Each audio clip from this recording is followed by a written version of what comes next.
All right, welcome into Chalk Talk Social. It is Friday, August 7th, episode 101 straight. We have done it, another one. I thought for a second I almost texted you guys, like, do we take a break? Do we like just chill for an episode here? On vacation, No. yeah. Yeah. We've all been running around with our heads chopped off. E-Man's out today. We got Joey filling in. Joey, what's going on, guy? Living the dream. I had to wear all cubby blue today because they're red hot and MVP is kicking ass and taking names. So I'm happy for now. We'll see what happens. I saw old PCA has worked his way up into like the 10th best WAR for a center fielder in the last century, coming for that Mike Trout, our greatest like single season WAR.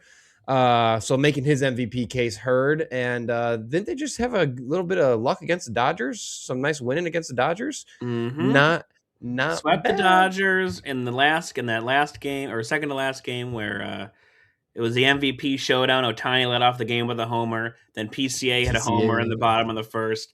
Then PCA hit a second homer. Then Ohtani hit his second homer, and then the Cubs won. And then today, extra innings, PCA steals third. Ball gets away. He sees it immediately, runs home. Cubs win. It's crazy. How we do? There we go. The fact that he's in an MVP race with one of the greatest players of all time, in Ohtani, is absurd. Like, it's like when everyone talked about, can anyone get LeBron while LeBron's playing when he was in his prime, right? This is the same here of nobody should ever compete with him in the NL. And here's a scrappy center fielder that is doing his thing, kicking ass. Yeah. Hey, we knew it was in there. Just had to like freaking unlock it. Mets. Yeah, it seems like he's been unlocked. Yeah, Mets do everything wrong. But hey, I can't believe I didn't kick off the show with this.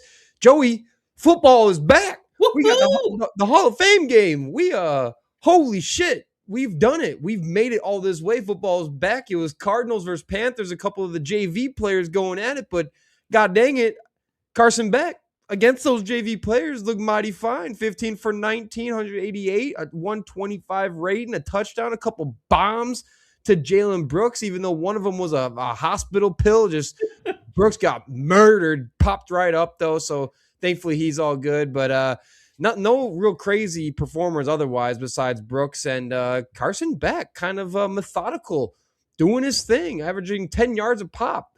Nothing really to write home about, but football's back. It feels good, really freaking good.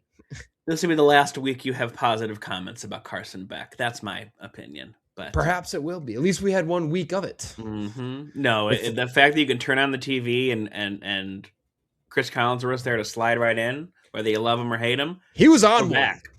Chris Collinsworth was mid-season form. In fact, Chris Collinsworth might have been on drugs. He was out doing his thing to the peak Chris Collinsworth tonight. So we had that, and as you said right before we started, got busy. Kawhi Leonard, sir, a second Kawhi Leonard scandal has hit the towers. It is not great news for him and this trade to the Toronto Raptors. Where so what were you saying? So he had an alleged multi-million-dollar thing going on with the Clippers scoreboard company or some shit. Yeah, Pablo Torres reporting it. Yeah. So last time I remember it was that fake tree company that he was getting kickbacks from. So now this time Pablo Torre just published about a side deal with Daktronics, the scoreboard provider for the Intuit Clippers Arena, that is made a whole side sponsorship deal to give him more money under the table to make sure he can stay in LA. Well, I mean, now he's traded, but when they were trying to keep him in LA, or maybe not. Maybe not, because it seems all these scandals are like literally still. He's not a Toronto Raptor. Like, this is all still being held up, and it's a real bad look for the NBA kid. Like, I'm sure they want it. Pablo Torre is not letting this go. He's the only guy who just keeps digging into all this crap. And allegedly, it sounds like it was to circumvent the cap situation, and with Kawhi and the Clippers. And man, I just don't get it. You got so many millions and millions and millions, and it's just not enough. And these billionaire owners got to find. I'm sure there's no way it was just, when it's your stadium and your scoreboard, there's no way prominent people in the organization weren't aware of this whole thing. There's just no way that Kawhi's just silently scheming with the scoreboard company to make millions of dollars on top of it. So it's like, how cheap can we be? And how greedy can we be? Yeah, it's more greedy.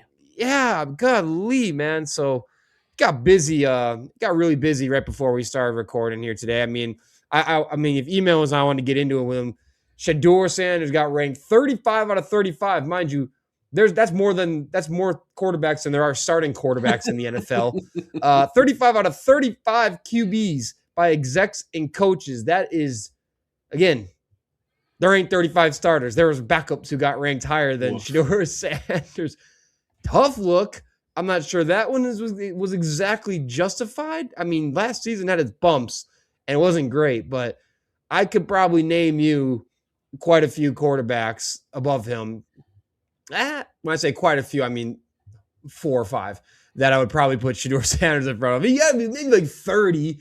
35 is just kicking the balls, man. A couple backups, man. That's right. I don't know. Do you think it was justified? Would you put him 35 or you have him like 30, 29, 31? Yeah, consider I don't know how you can put him ahead of backups. That's just a dick move. So I would say put him at like 30.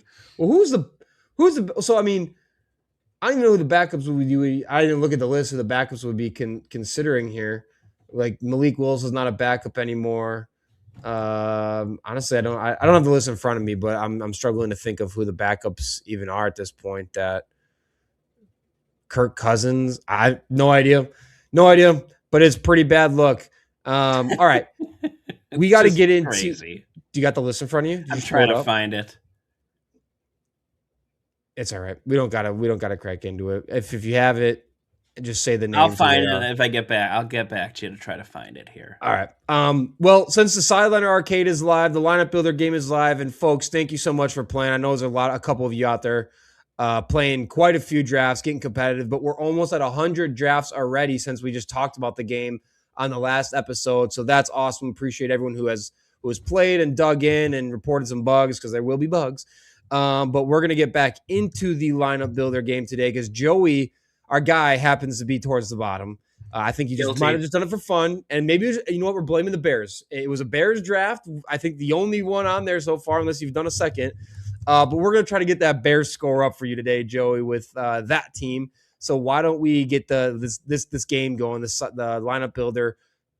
We'll do NFL. We'll go straight to your Indiana Bears. And here's your options. QB, you got the Hall of Fame career of Sid Luckman. You got the Sid Luckman best game with 7 tuds. Holy crap. 440 yards and 148 rating. Or you get Caleb Williams' career so far, which is star rating. The Sid Luckman cards are legend ratings, one being Hall of Fame. Which one are you going with here? The base points are drastically different for Caleb and Sid here. If you need to see the multipliers, Caleb has none. Sid Luckman Hall of Fame card has a couple combos he can achieve, and his best game card gets you a huge 18% multiplier because he had 6+ touchdowns. I guess I got to do that one with Luckman. Okay. You want the game over the career? Sure. Okay. You shall have. All right. Next up is running back. Oh, you got a good pickings. Gale Sayers' best game, Walter Payton's career, or Gale Sayers' career. Walter Payton's career comes with an 18% bonus for 10,000 plus career rushing yards. I feel like this is a pretty easy choice. Yeah, right? You got to do Payton career. Yeah, that's one of those. One of the best running backs of all time. Yeah, that's Gale Sayers would have been there too if he didn't get hurt or he was born True. now, and he would be back after one knee surgery and play for the next 10 years. Truly was incredible, but yeah, that's one of those instant clicks on old Walt Payton. All right, next up, receiver, the one that we always pick in the lineup when we do our randomizer. We got Brandon Marshall, his best year, which was incredible in 2012 with 1,500 yards, 11 tuds, and 118 catches. So that gets the legend tier. He also gets 10% multiplier for having 14 plus 100 or 1,400 yards or more. Or you got Keenan Allen's best game or Alshon Jeffrey's career, both star tier. Multiplier wise, yeah. Is there a limit you can pick on legend versus star? Nope. Or Nope. You can do whatever you want. It's just, but you got to be conscientious about like players who might have played together. Again, the best game card unlocks some, multipliers that other cards don't. Like you see the Keenan Allen would have one, but the Alshon Jeffrey career does not. So those are the kind of things you just got to be conscientious of. And when I did this too myself and my terrible score, I got Keenan Allen in my group too. Like I'm fascinated why he's in there. He played for one season with He Matty might. Hughes and Justin Fields. Like It's tough. there's nothing to go off So of. he might not have a career card and a best season card. He might just have a best game card because I mean this game is pretty.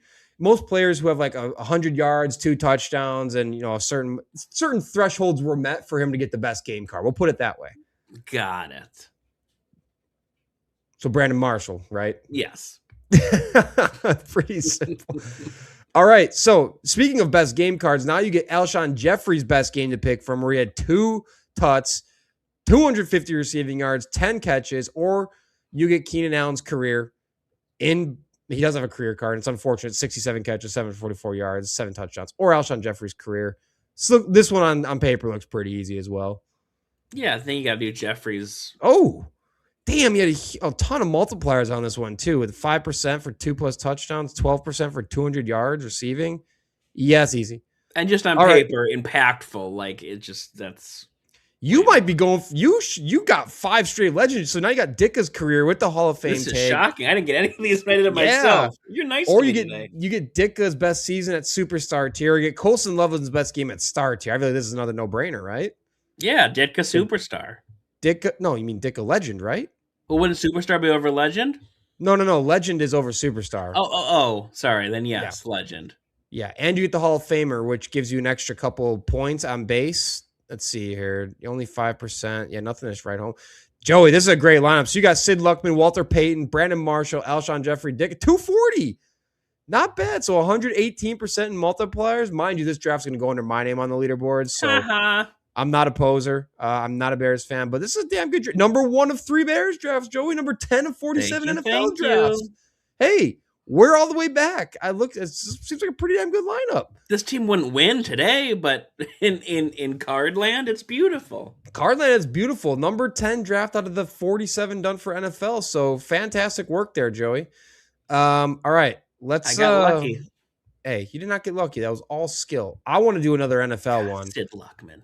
I have done quite a few Packers. Like, I don't want to do a Packers one again. I kind of want to I'll go for the hometown Seahawks. Since I live in Seattle, I'll do the current hometown. I'll do the Seahawks. And I know this is going to get ugly at some point, but let's see what we got. So I got Russell Wilson's career card, Russell Wilson's best game card. Holy shit, is that incredible. 452 yards, 4 touchdowns, 137 rating. Or Dave Krieg, local legend, 418 yards, 5 touchdowns, and 134 rating.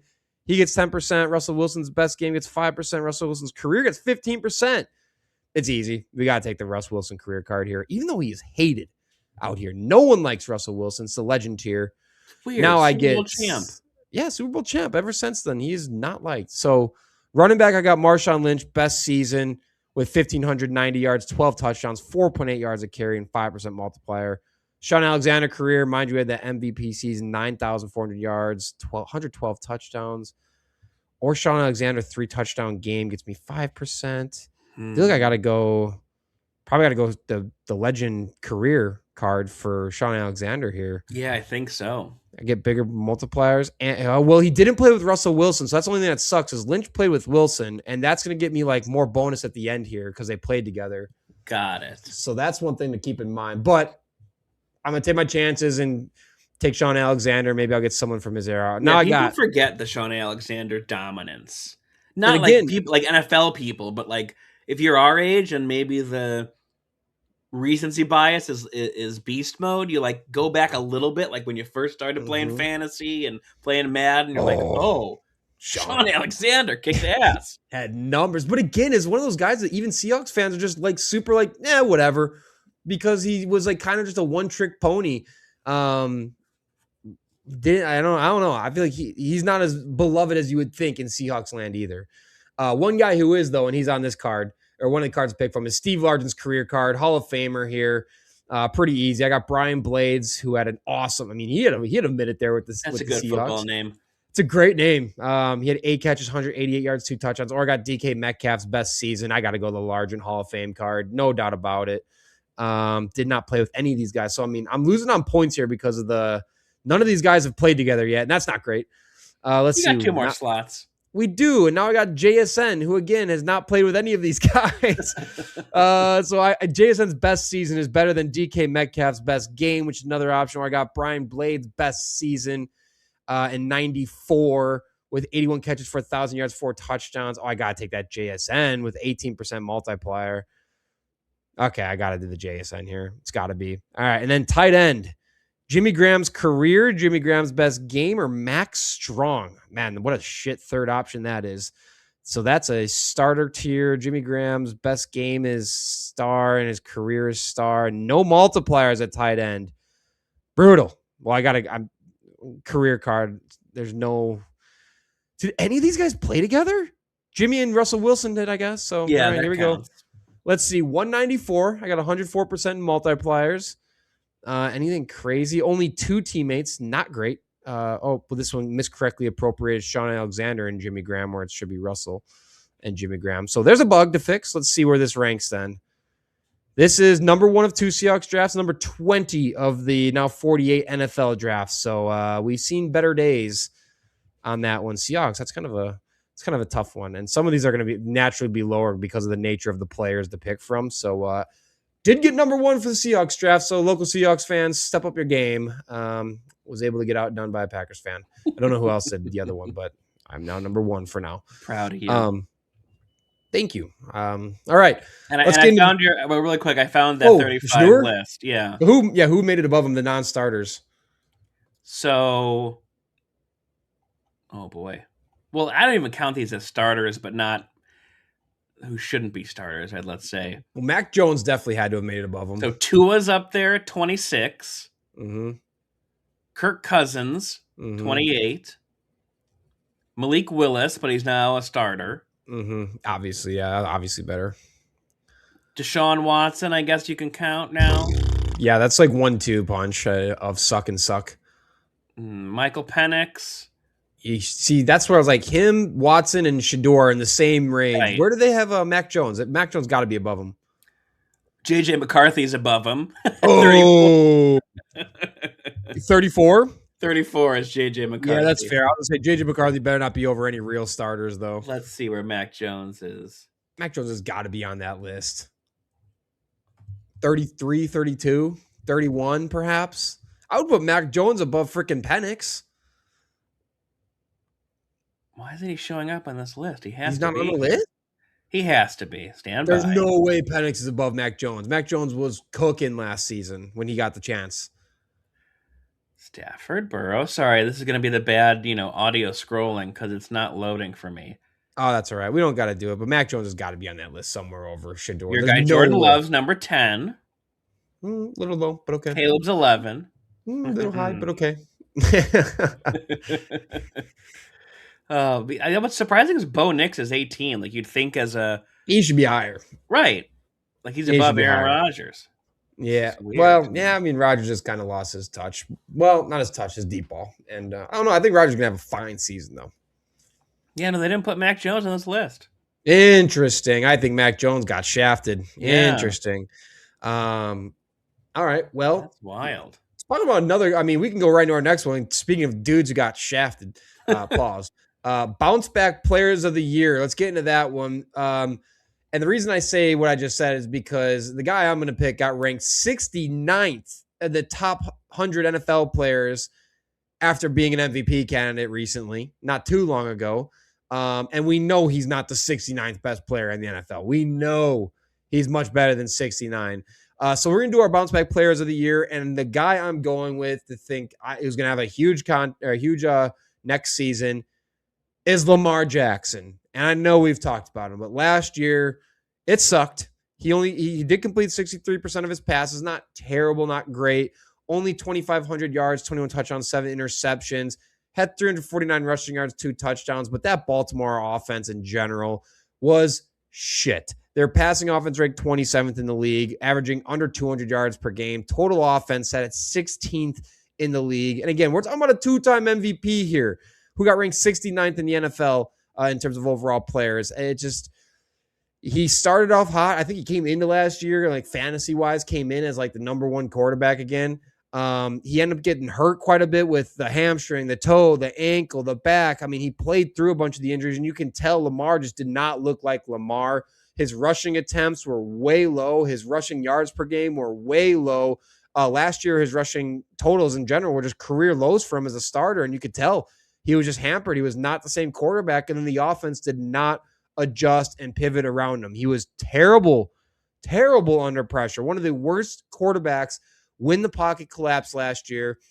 But also that offensive line was one of the worst offensive line last year. The offensive line ranked 32nd in pass block win rate at the guard position and allowed 36 sacks in 13 games. So, and when you're Lamar Jackson, who relies heavily on running the football, and you can't move, and your freaking back hurts, and your legs are broke, and your toes are busted, like, this is a whole big problem. So last year, I think, was a culmination of what could go wrong did go wrong. They didn't have much going on for pass catchers. Rashad Bateman has not been able to figure it out. Zay Flowers is limited in what he can do for that offense. Between Mark Andrews and Isaiah Likely, there was just never like anyone really stood out a whole bunch there. So it was just not a great situation. And why I think this year's going to be a different year. Joey, your guy Declan Doyle coming over from the Bears is now everything coming out of camp. And again, smoke is smoke coming out of camp, but this is a guy who's trained under Sean Payton. He's coming off of being with Ben Johnson. He does get some credit for what that offense was able to do last year, even though we know Ben Johnson is pulling like 95% of the strings with what's going on there. But it sounds like he's already had significant influence on how the offense is operating and how it's looking. There's a lot of talk, like it just seems like Lamar's already totally comfortable with what's going on in that offense. More motion, more three receiver personnel sets, moving away from this like run heavy sets, two back approach that, you know, a lot of film on with the Ravens and the Harbaugh era. So it's going to be a new look offense that defenses are going to have to get used to now, man. They're not just going to be able to be easily to predict what the Ravens are going to do. And I especially love that they went out and got Jacoby Lane, Elijah Surratt, two bigger body receivers that they desperately needed here in that offense to complement Zay Flowers, who they just gave the bag to. Rashad Bateman, man, I think it's kind of one of those, we're getting ready to throw the towel in on Rashad Bateman. He'll occasionally give you that splash, does something nice, and then disappear for 2 games type of thing. So not going to rely a ton on him, but so they kind of short up the receiver bit. The offensive line, again, they shored this up in the biggest way. Vega Ione, is it Ione? I always never know how to say his name. Vega. We're just going to say Vega. Their first round pick. Not the sexy pick going and get the big guard, but they needed it so bad. And he was arguably, you could argue, 1 or 2 best guards in this draft class. He's going to project as an immediate starter. They went and added John Simpson, Ethan Pocic. So they went and got, they went and got these offensive linemen to help out fixing one of their biggest flaws, if not their biggest flaw in offense, but one of their biggest in total. And Lamar's out there, you know, talking on some Ravens podcast. Don't remember what it said. He expects them to be there. He thinks they're going to be there. He feels a lot better about where things are at. And again, I think there's just no way Lamar Jackson is going to be a worse, unless he's just totally banged up and hurt again. Right. He's not going to be a worse runner this year than he was last year, because last year was like an anomaly season for him as a runner. But, you know, there is always that risk that he does get hurt again. And then this prediction goes absolute to shit. And I think he's just got to, you know, not reinvent himself, but, you know, reestablish himself as that MVP candidate. But there's also an element of the Ravens need to reestablish their offensive identity as a whole. Obviously, you're still going to have Derrick Henry behind you doing his thing. And there's a lot more upside, it feels like, for this Ravens offense this year than there was last year. It got stale. It fell apart. Derrick Henry sitting out in the fourth quarter. Like, it all got super weird and strange, man. There's just no, I think it almost felt like we hit rock bottom with the Ravens offense last year. We're not going to be living there again this year.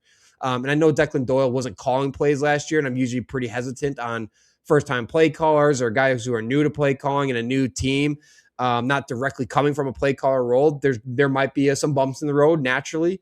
But, you know, I have a bit more trust in him and the systems he's coming in from and what his involvements have been in offenses, that I think it'll pick up the speed pretty quick, especially when you got an MVP quarterback out there. And you got one of the best running backs to ever play the game, still doing his thing, going to be a freaking 1,300-yard rusher. I think Lamar Jackson's going to be right back in the top 5, top 7 quarterback talks this year pretty damn quick.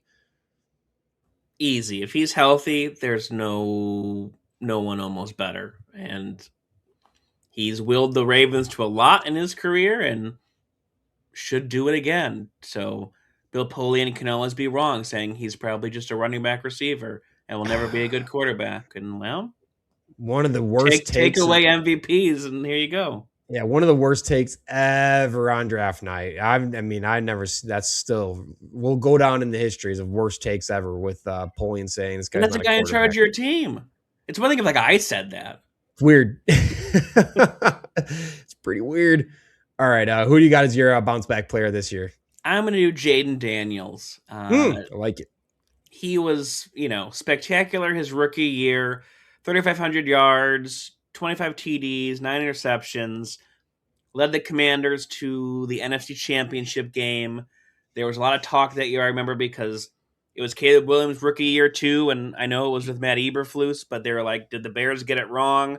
Because in year 1, Caleb Williams is faltering on a horrible team, gunning for, a top 5 pick, and Jayden Daniels is over here willing his team to almost 3 playoff victories in year 1. So he was really that guy that year, and injuries just killed him last year. He only played in 7 games and couldn't get it together when he was in. I know they had some changes in their coaching and everything, but this is a guy that is primed to come back and dominate again. The biggest thing is him being healthy and McLaurin being healthy, and they're both coming into the year right now, knock on whatever wood you want, at full health, and that's going to be huge. Their connection alone together has produced 15 touchdowns, right? So they get how each other plays, and they play in big moments, right?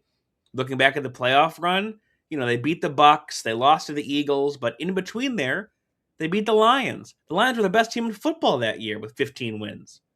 So this is a guy that can take on the pressure and thrive. So he's my click to pick for next year. And this team, on top of that, they drafted Antonio Williams. They brought in Chigakonkwo, the tight end. So they're adding young speed to this offense to go along with McLaurin in kind of the pass catching room. And then their defense got younger with their draft picks and free agents as well. So besides him, it should be a team that is a lot better poised to make a run again. I know that East is getting harder, right? You got the Eagles, you got Jackson Dart now, and it's growing, but they definitely should be in the mix because he's top tier when he's healthy, and it's going to be a blast to watch. Yeah, and look, say what you will about Stephon Diggs, but he's in there now. They went and made the move to get Stephon Diggs. I'm pretty sure I said that a while ago that I could see the Commanders going to get him. So, I know he's kind of past his prime, but he's coming off a really good season with the Patriots. And we kind of saw how the Patriots can make him work. I would expect David Blah, their first-time play caller, and again, a guy who's coming into his first time as a play caller, so there's some hesitation there, to see what worked in New England and implement it. So it's good. Stephon Diggs, at whatever age he is now, 32, 33, is the best number 2 option that they've ever had across from Terry McLaurin or next to Terry McLaurin. And we talked the other episode about Antonio Williams. I think there's a lot of upside to buy into with him. And especially now, I'm happy he's not going to be their number 2, but now you get Antonio Williams kind of operating as your 3. I feel like this is a really good cast around Jayden Daniels. And I don't think we can judge him for what 2025 was. It's very similar to Lamar Jackson. The guy missed, 10 games, a bunch of lower body injuries. Otherwise, he's been very healthy throughout his entire career. Would like to see him still tack on a bit of mass. The guy is still he's a beanpole. Still a bit of a toothpick. But again, that rookie season, and again, it's hard to go off because CJ Stroud also had an amazing rookie season, and he's been the definition of shit ever since then. But I think Jayden Daniels as a pure passer just looks tremendous. The weapons he has around him will be honestly the best group of weapons and again, it's just adding Stephon Diggs really, but that's still the best number 2 they've had in how freaking long. So I think that's going to be a great one. All the things coming out of camp is that he's fully healthy, playing well. Like you mentioned with Chig is going to be a nice tight end to have in there. He's nothing great. He'll probably be like, 10th, 12th best tight end, but capable of doing a lot of things for you. And we'll see. We'll see how the offense works out with David Blah. But yeah, I think the step back, the regression, I guess, if you want to call it, from him is the same as Lamar. It was injury based, and it was the situation around him also sucked. The talent around him sucked. The fact that he played as well as he did as a rookie with what was around him tells you a lot about Jayden Daniels and his own ability. I mean, and the guy's been one of the most effective runners in football. He had like a 69% completion percentage as a rookie. He was 4th in QBR. He had his turnover worthy play rate as a rookie was best among all rookies. And then he just finished in total in 24, just like 4,500 yards, was 4th all time by a rookie, while taking a last place Washington team to freaking NFC Championship game. Like, absolutely impeccable. Is one of those guys who's like, he elevates that offense, right? The reason I'm hesitant on like Brock Purdy is like, doesn't seem like he like elevates the offense. That offense doesn't get drastically better because of Brock Purdy. He's win with, not win because. Bingo. And you win because of Jayden Daniels. And we saw him elevate a junk offense into an NFC Championship game. So I'm with you. I think that's a great call there. I think, another guy. I'd be shocked if he stays healthy all year. He finishes as anything lower than top 7 quarterback this upcoming year. All right. What do we got next? Breakout players instead of bounceback players are breakout players. Man, it's so good to talk about NFL, knowing that football's being played. I don't care if it's all a Fame game. I don't care who it is, man. We got football. Come on. So I think we'll both go with like an offensive guy and a defensive guy for our breakout players. I'll start on offense. Let's start on offense. My breakout guy I'm picking on offense is Emeka Egbuka. Breakout player. It's his 2nd year in the league, coming off a rookie year. So 2025 finishing with 63 catches, just under 1,000 yards, 6 touchdowns on 127 targets. 2nd among all rookies in receiving yards, behind, of course, Ted McMillan, who balled out. But the thing with Egbuka is he started to get hurt. Baker Mayfield, as soon as he got banged up, everything went to crap. And we saw in that Netflix documentary, Baker Mayfield's whole arm was bruised. Like, I can't believe he played in football games after that. And it started looking really, really bad. The backfield was getting hurt. What was his face? Bucky Irvin got hurt. So it was all going really, really suspect. So the first 5 games of Egbuka looked like, holy shit, this guy is the real deal. And now Mike Evans is out of town. Chris Godwin, I still like him, but you can't bank on it. Like, Egbuka has elevated fully into wide receiver 1 territory. And I think you could say that, again, we hit a 66% catch rate last year, averaging like 17.8 yards per catch. And then once Mayfield got hurt, it all just fell off. And Egbuka was playing through a hamstring injury in the back half of the whole season. And that offensive line, like, you want to talk about where it was also banged up, the O-line, like, everything fell apart for the Buccaneers that were looking like a legit contender. Baker was looking like an MVP candidate. So, again, I think these are just a team that once they're healthy again, they're going to be operating how they work, because he finished in the top 10 still in both targets and air yards. So that's wide receiver 1, like, volume opportunity with Mike Evans gone as well. He had 330 yards after the catch. We know he's great at doing that. His average depth of target is absolutely elite.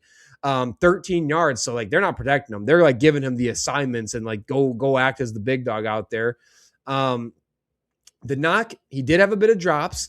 But 9 of his 12 worst games came when, bad quarterback play. It's just, again, everything looked not aligned. And everything kind of fell apart. Now you got Zach Robinson coming in there, who, again, he's running a Sean McVay kind of offense that funnels production through one primary Z receiver. So think about Zach Robinson over his career. In Atlanta, it was Drake London. In LA, it was Cooper Kupp when he was there. In Tampa Bay, it's now Emeka Egbuka, officially designated the Z receiver role.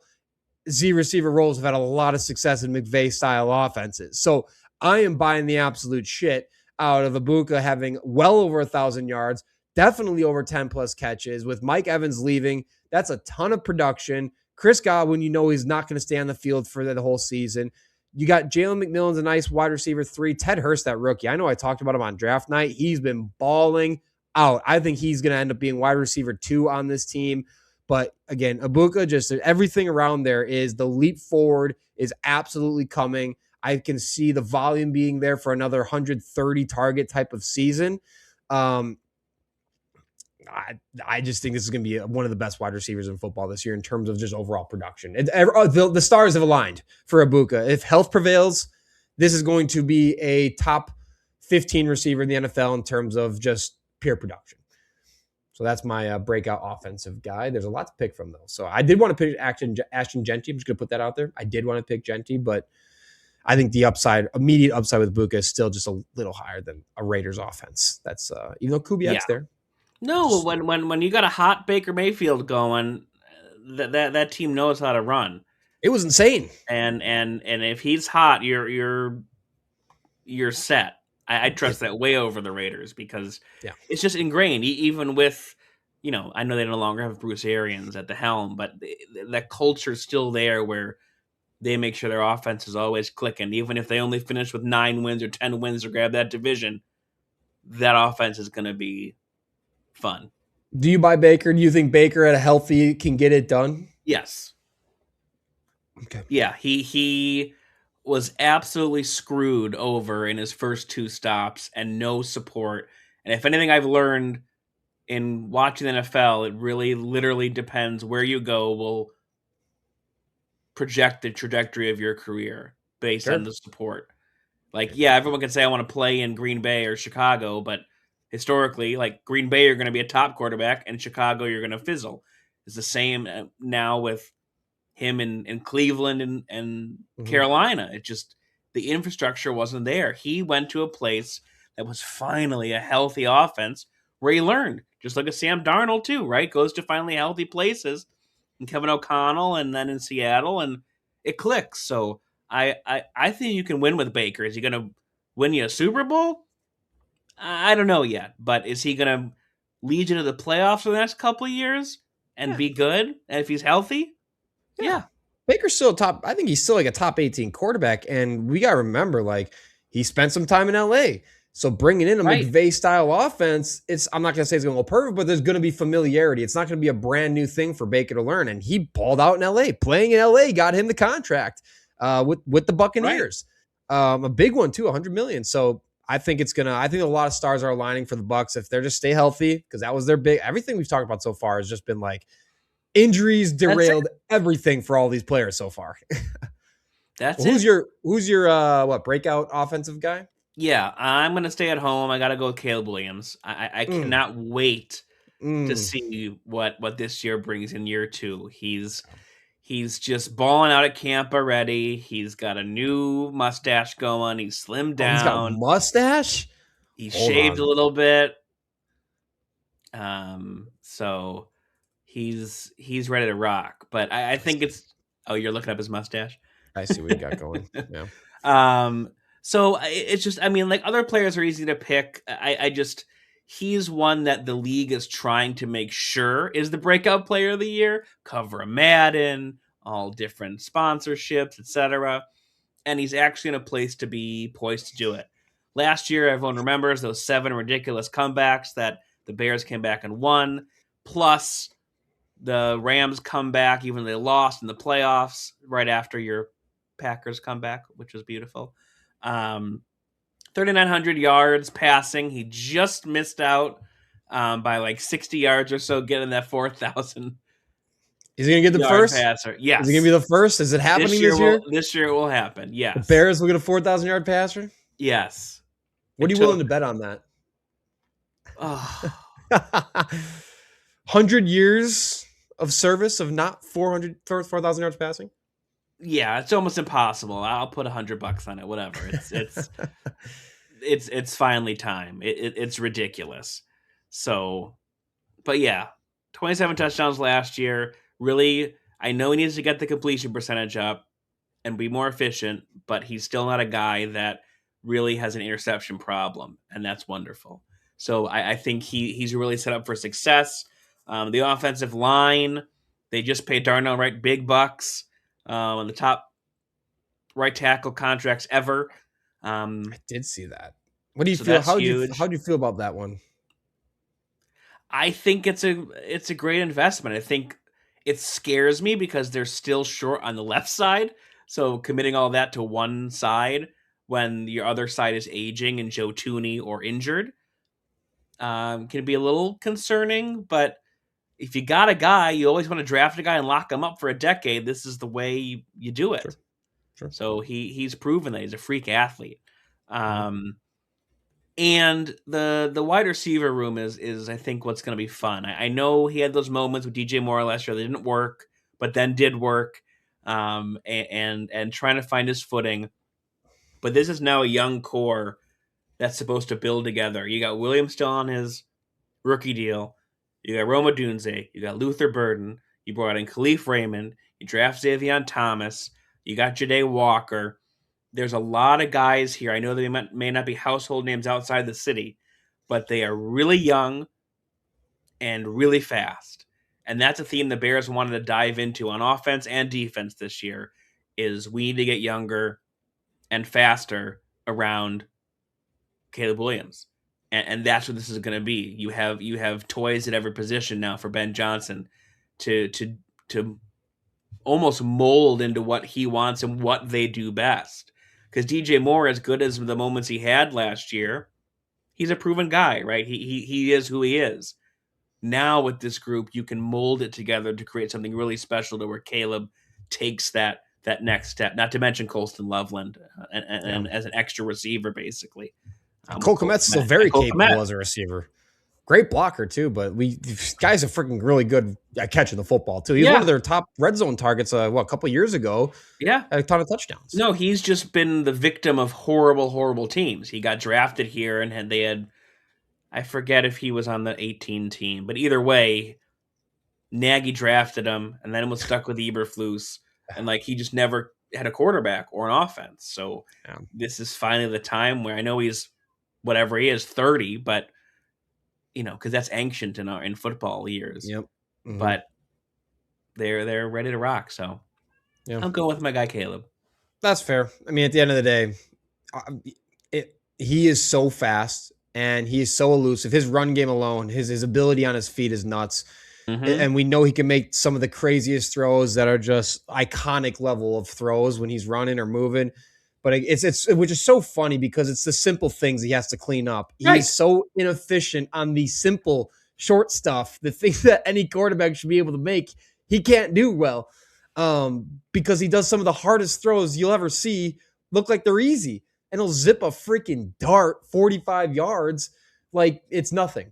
So that he's a weird case, and I see the potential is so sky high with Ben Johnson. I just think I'm gonna need to wait and see on that Bears wide receiver room, just because of the Rome thing. He couldn't catch anything last year. The foot he couldn't catch. Both of them are concerning. I mean, we all can admit Xavier Thomas was a bit of a reach. Whether I would. That was an early pick for a guy who was projected to go 7th round or undrafted. Ben Johnson must just know we are gonna use this guy like an MF because otherwise the pick made no sense. And Jahmyr Walker, a lot of people are high on, which I get it. I just feel like he's like the Dontavian Wicks of Chicago Bears, that 4th wide receiver who he thinks going to become the number 2 guy or something like that. But it's let's wait and see. Pump the brakes. There's a reason he's still 4th on the depth chart as of today. And Khalif Raymond can do some nice things for you too. But yeah, as long as you got that backfield too, just is going to make it so much easier for the pass game and someone like Caleb Williams to just start opening it up and start thriving. So. Yeah, again, if things start clicking and he starts getting better on the simple stuff, oh my God, top 5 type of quarterback season incoming. I'm saying that as a Packer fan. I don't know what that means, but it sounds great. It doesn't feel good. It means 4,000 yards, probably 30 to 35 touchdowns total-ish. Probably around 35 because he'll add some with his legs. But definitely 4,000 yards. And God, y'all might as well throw a Super Bowl parade style thing if y'all get a 4,000 yard passer. Well, when they drafted him or when they got the pick, they did that a number 1 QB party because we don't know what that means here. So I think he's the guy. I hate it. I think he's the guy. I think You he'll be had fine. a couple of decades. We get one after 100. Yeah, and look, we're still in the decades. Years. We haven't stopped because Jordan Love is absolutely awesome. Speaking of Jordan Love, I'm going to keep my breakout player at home, and I'm doing this. I'm picking this player out of pure desperation that I need him to break out. I don't want him to. I need him to break out because I cannot have Rashawn Gary 2.0 on my hands with a top 15 edge rusher who does not a top 15 pick who does not freaking pan out, never gets a 10 sack season, and we end up moving off of him. So by nature of desperation, I am picking Lukas Van Ness as my breakout player for this year. It is time. As Kevin Green once said to Clay Matthews, it is time. What did Clay Matthews go on to do? Made one of the most iconic plays in Packers history. So again, 13th overall pick. The guy only has 8.5 career sacks in 43 games. He's been banged up quite a bit. And it sucks because you got guys like Will McDonald, who has taken 2 picks after him to the Jets, had freaking 10.5 sacks in his second season alone. So it seems like the Packers, anytime they pick a project edge rusher early, it goes terribly bad. Doesn't pan out. Doesn't help them win immediately. So career arc has not been exactly pretty. He only had 1.5 sacks last season in only 9 games played, though, because he had a really bad foot injury. So his lowest sack production. Bleacher Report ranked like 1,000, NFL 1,000. They ranked him 49th at the position, which I think in their terms ranks as a functional performer, which checks out because through his first 2 NFL seasons, he accumulated 42 pressures and an 8.9% pass rush win rate, which was below average for a starting edge rusher, let alone a top 15 pick. Again, desperation here. I need this to work, right? So Micah Parsons is going to be missing at least the first 6 games. Rashawn Gary is gone. Lukas Van Ness by default is the guy, and that is very scary to say. He is the guy for the Packers on the edge for at least the first 6-7 weeks. And god dang it, he needs to prove why the Packers picked up the 5th-year option on him because they seem to have confidence in him. They believe, last season was a big setback just from injury, not from talent. Last year generated 27 pressures on only 178 pass rush snaps, which was more total pressures than in either 2023 or 2024 when he had far more snaps played. So you're getting more production. The per snap efficiency, it exploded last season when he was on the field and was actually healthy. He ranked 5th among 124 eligible edge rushers in the entire NFL in quarterback hits per snap last year. And again, it was limited, but still. He ranked 21st in pass rush productivity, which is sacks plus hits plus hurries per snap. Again, among all edge rushers with at least 150 plus pass rush snaps. He's not getting to the quarterback, which again, that's always Rashawn Gary. It feels like a freaking Groundhog Day all over again, man. It's like, here's a guy who gives you a lot of production, except the sack production. And it just, I can't do this again because I did it with the Rashawn Gary for way too long and never came to fruition. But if you compare Lukas Van Ness's 2024 to 2025 percentile ranks among edge rushers, he jumped into the 90th percentile or better in 4 categories: quarterback hits per snap, stop percentage, pass rush win rate, and tackles per snap. So again, that is not like a gradual development. That is like a player who something unlocked last season. The Packers brought in DeMarcus Covington as a defensive line coach. I think he had a major impact on that group. And Lukas Van Ness's run defenses numbers is this thing that no one's really given him enough credit for. He ranked 4th in run stop rate among all edge rushers last year. Let that sink in. You would never think about that when you just look at the box score with Lukas Van Ness. He ranked 9th in tackles per run defensive snap at the position. Didn't miss a single tackle against the run, right? And a guy looking like Hercules the way he does, I would expect once he gets his paws on you, he does bring you down. I would hope so.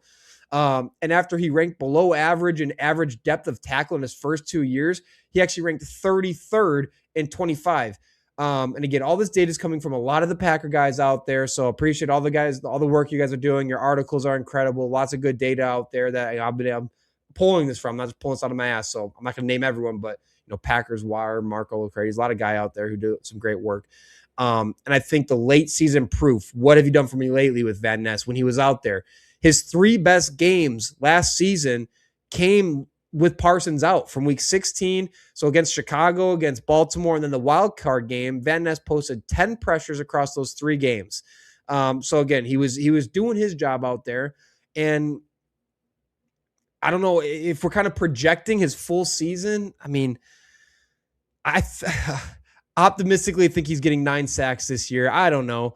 But again, just by the nature of he's got to be the guy, he's going to be getting a ton of snaps. I mean, he might not come off the field much at all because everyone else is just young dudes between Baron Sorrell, Colin Oliver. They just got a Danny Dennis Sutton.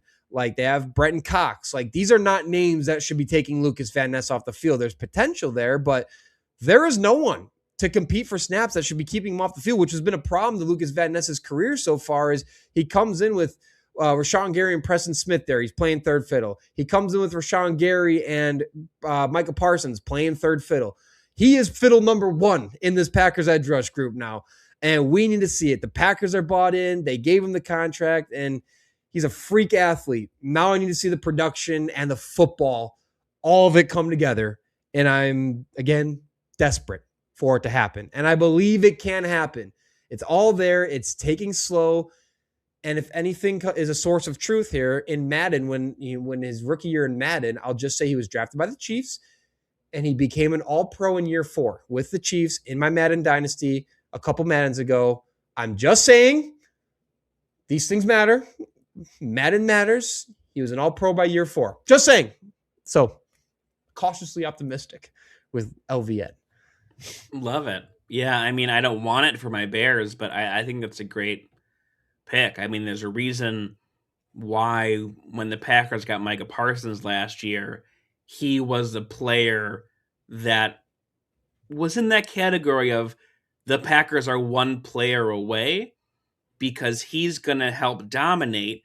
But if he's now the focal point, it's Rashawn Gary who's coming up and cleaning up a lot of what may have double teamed for Parsons. And I think he's built himself now even beyond that to where he's going to be able to make a lot of noise and round out a decent defensive line that is just going to be pressure heavy and successful.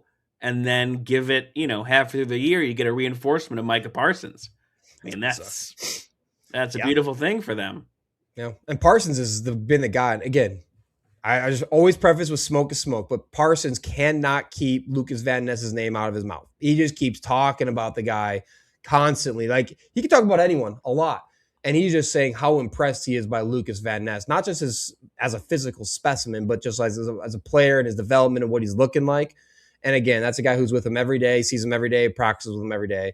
If Parsons just can't stop talking about how incredible he looks, and again, everything's just been, it's whatever. It's not live game yet, but it gives me more reason to be cautiously optimistic with Van Ness that it'll finally all come together this year. And it's got to. If it goes well and he does come together, he's going to have 12 sacks this year.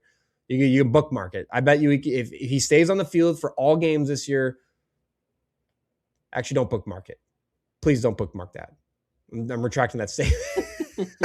I got to see it, man. I got to see it first. Close. Oh, I have a confidence. I just can't have the full confidence. But like, there's so much there to buy into.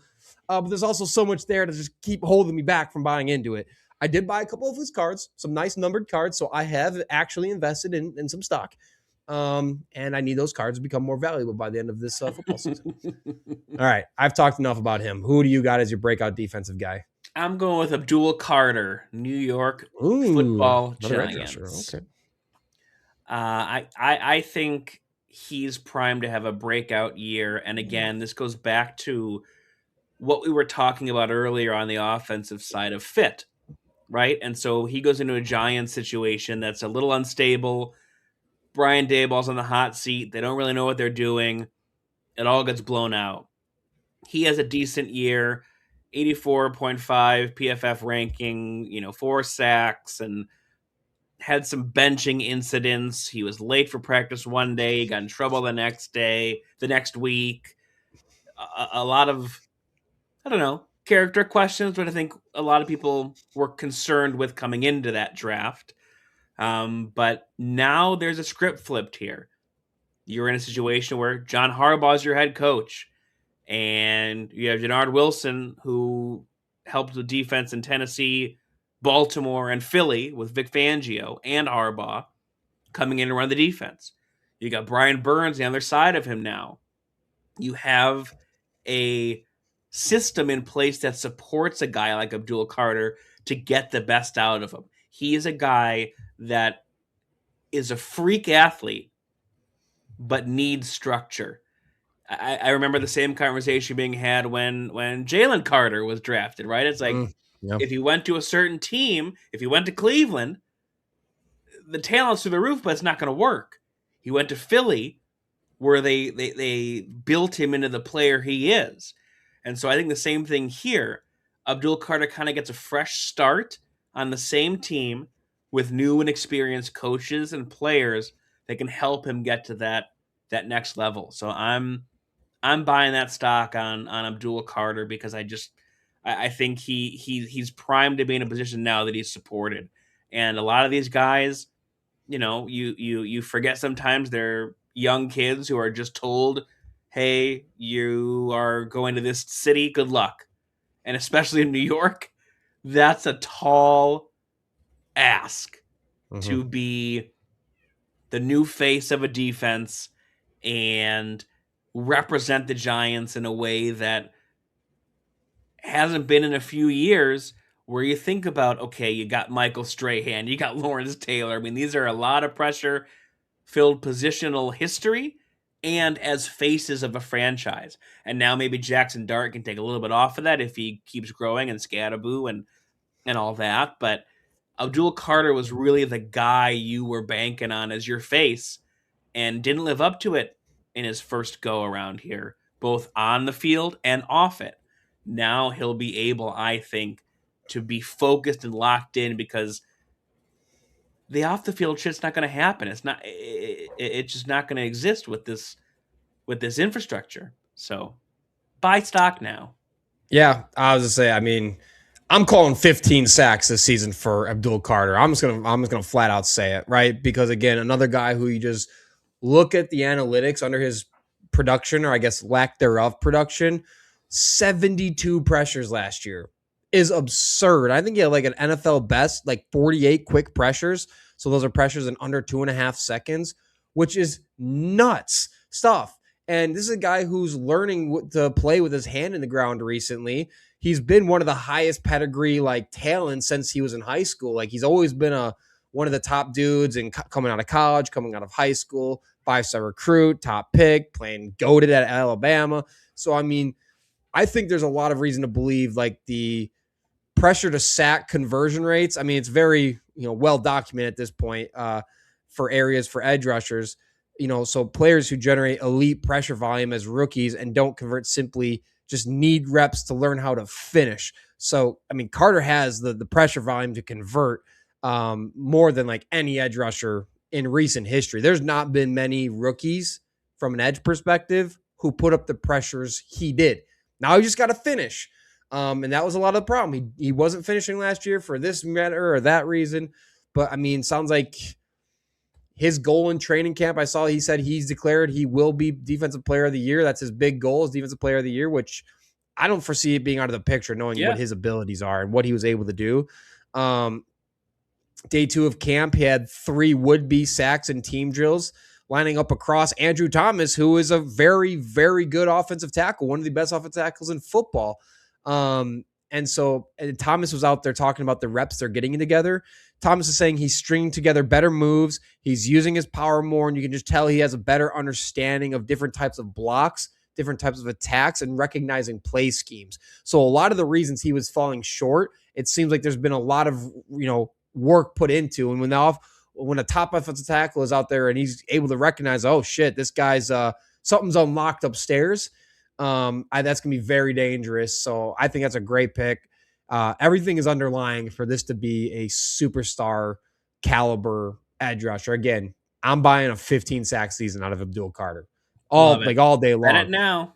Yeah, and I like Jannard Wilson, especially when you got Brian Burns across from you, man. Like, you can't double him. I mean, Kayvon Thibodeau's still there. I mean, the things that Denard Wilson as the DC is going to be able to do, whether they trade Kayvon or not, like, holy shit, there's not many groups of better pass rushers at a disposal for a DC. And they got Arvell Reese, and they got Terrell Edmonds. Oh my God. That defense might be lethal. That on paper, that defense is going to be lethal if the back end holds up. Oh my, this team might. There's argument that this could be a top 3 sack production defense in football with what they got. And Arvell Reese, he's going to have 5 sacks for himself. He's a freak. That's gonna be one of the best defensive or best linebackers in football. And Harbaugh's been very good with edge rushers, right? I mean, you want to hear a name that Harbaugh's worked with? You remember the name Haloti Nada? Remember that guy? What a name. God, he was freaking cool at one point. So guys who have just were incredible with Harbaugh: Terrell Suggs, Haloti Nada, Elvis Dumerville, Zadarius Smith, Tyus Bauer. So this system consistently proves out great edge rushers. So this group's going to elevate like a motherfucker this year. And Burns might be the biggest benefactor. So I'm with you. I think that's going to be a problematic player in the NFL this year. All right, what do we got next? Do you want to do your player you think is going to have the... Oh, yeah, let's do player who we think is going to lead the NFL in touchdowns this year. So we'll keep it to like running backs or receivers, because obviously quarterbacks, they're going to have their 40-plus touchdown years up there. So running back or receiver, who do you got as your guy that's going to be the NFL leader in touchdowns this year?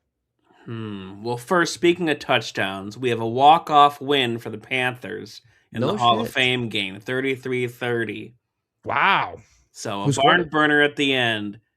Haynes King, 5-yard rushing touchdown to win the game with 0.00 on the clock. Doesn't surprise me. He was one of the best mobile quarterbacks in college football last year. Doesn't surprise me. Haynes King. I was just saying, I completely forgot he was on the Panthers. But yep, he caught a touchdown in the 4th to make it 24 to take the lead. Caught a touchdown? Yeah, he caught a touchdown to start the 4th quarter. They were winning. Wow. Then they blew it. Then they're winning. Then they blew it. And then he rushed in a 5-yard touchdown to win. Gosh. All right. Football is back. Feels good to talk about live football, man. Come on. Nothing better. Not much better. All right. Touchdowns. I'm stuck on this one. I think of running back, I got to go with Jahmyr Gibbs, the newly paid man. He's just unstoppable, and it's what that Lions offense is going to run through. There's no doubt. Montgomery's gone. They are living and breathing through a new offense built around Jahmyr Gibbs, because Jared Goff is good. The receivers are like, everything's good, but he's their engine. Yep. And I think he's going to be that leader for them, scoring every Sunday in the end zone and making fantasy owners happy. He's just that electric, that good. Like I said, he just got paid. Top paid running back in NFL history as of 500K this week. Right. You see the numbers on that? Yeah. Just give me the little sprinkle on top, and I'll sign the paper. Make me highest paid. Still underpaid, still undervalued of a position. Like, they should be $100 million men, but it's not the world we live in right now. But yeah, I got to go with Gibbs for that. And if I'm picking a receiver, I'm going to go with Puka Nacua. I know everyone's drinking the Kool-Aid on Devontae Adams right now out in LA. Always. And it's an easy pick. I think Puka is just going to be lethal. And as long as you can keep getting what you're getting out of Stafford, which is MVP level play into his late 30s, it's going to be unstoppable. Like, if the Rams, like, even seeing the Rams in person this year, right, when they play the Bears, if that game's not in -2 degrees and snow, like, it's a different sport. He's that good and that game changer to where he's finally, I think, gonna ascend, which is weird to say because he's already arrived, but he could have that JSN type year where Stafford is just feeding him the ball. They're healthy. They're scoring 1 million points, and it's just going to be what the league standard is. It's going to be the top offense in football if everyone's healthy, and it's inevitable in my opinion. I think he's just finally going to take that next leap to where you're saying this is when you're looking at fantasy drafts and everything, and you get Ja'Marr Chase and all those guys that have been number one every year, Puka's going to make it sure that he's number one the next year for your fall 2027 draft. Just crazy. You say he's going to take a leap, which is possible for a Right. guy that 2 times in his 3 seasons Right. where he's played 16 games, he's got 100 catches, 1,400 plus yards, 6 or more tutties. The touchdowns things have been a little low on him. Like last year, he did have 10, but he still got 19 out of the first 3 seasons. But what he does out there, you'd figure he'd have more touchdowns. So I see that in the sense of like 15 touchdown type season. Everything else is already freaking best in football. But if he brings a touchdown piece along, which why wouldn't they? Especially if Devontae gets hurt, not a lot going on. We might have to force feed Puka a bit. Man, yeah, I can see that. I can see him having his best touchdown year of the year this year. But I'm going to go with your first pick there with Jahmyr Gibbs. This guy, there's no way he doesn't. Bijan's amazing, and he's probably going to be up there too. He was my second pick. But Jahmyr Gibbs, man, especially with that contract, like you said, Montgomery's out. But, I mean, we're talking about a guy with 31 games with a touchdown so far through 3 seasons. That's tied for most in NFL history. So he's not just scoring at like an elite rate. Like he is scoring more consistently than literally any player to ever play freaking in the NFL. So I'll still, and he's just like proving the Lions right, like geniuses on draft day when they traded up in the first round for him, and everyone's like, "What the hell are you doing? This was a second round prospect." Woo! Oh, they big brained everybody. Holy shit! Because this guy is absolutely lethal. He misses tackles better than anyone. He had 62 forced missed tackles last year, 3 yards after contact per attempt. Like on his volume, he was efficient. And he's still young. He's just entering his prime. That's crazy. Entering. Entering his prime. He's had a clean bill of health so far. And there's, like you said, this offense runs through Jahmyr Gibbs, and he catches the ball. I mean, again, this should be 1 or 2, first or second pick in every fantasy league. It should be Bijan. It should be Jahmyr Gibbs, and then it should be like JSN and Puka. But with the volume, what Jahmyr Gibbs can give you as a pass catcher too. We're still talking about a guy who came off of 18 total touchdowns last year, 5 yards a carry, 1,800 scrimmage yards, and it felt like he can still do more. And they obviously started phasing out David Montgomery, but now he's totally gone. And Isaiah Pacheco is nowhere near what David Montgomery can even give you, especially in the pass game. And even short yardage, I would rather just have Gibbs out there. I mean, Montgomery was one of the best short yardage guys still. Isaiah Pacheco is he just runs angry. He doesn't actually run effectively, though. So I am on the train that I'm signing up for Jahmyr Gibbs' 20 touchdown season this year. I think it's going to happen. I think he could even push for LaDainian Tomlinson's touchdown record, which was what, 26? Let me see. What was LT's record? 31 total touchdowns. I could see Jahmyr Gibbs pushing for it. I think he can maybe get like 26. But I don't know, man. I hate why does this guy got to be in the division, Joey? What can we do to get him out? We got to start some type of scandal. We got to say he's something to get him out of Detroit. Just go hang out with Terrion Arnold. It'd be good. Oh God, that poor guy, man. I hope he's all right. Whatever the hell is going on in his head is not good. Jahmyr Gibbs, man. The contract, all-time highest paid running back by a measly 500, a petty 500K to get the over Bijan. But yeah, I think we're about to see the best of Jahmyr. If he's on the field for every game, like 24 years old, 31 Crazy. Out of his 49 games, he's got a touchdown. Like, this is we're looking at generational type of running back, the trajectory that he's on. I don't see this slowing down. There's no way this goes backward if he's on the field. And because the Lions, they still don't really have much outside of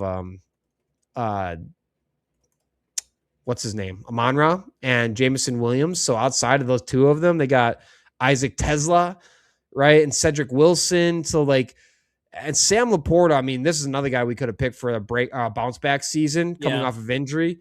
And Drew, what's his name? Their new OC. Drew Petzing. Drew Petzing loves peppering tight ends. So again, Laporta, another huge bounce back candidate this year as well. But yeah, give me Jahmyr Gibbs all day, man. All freaking day.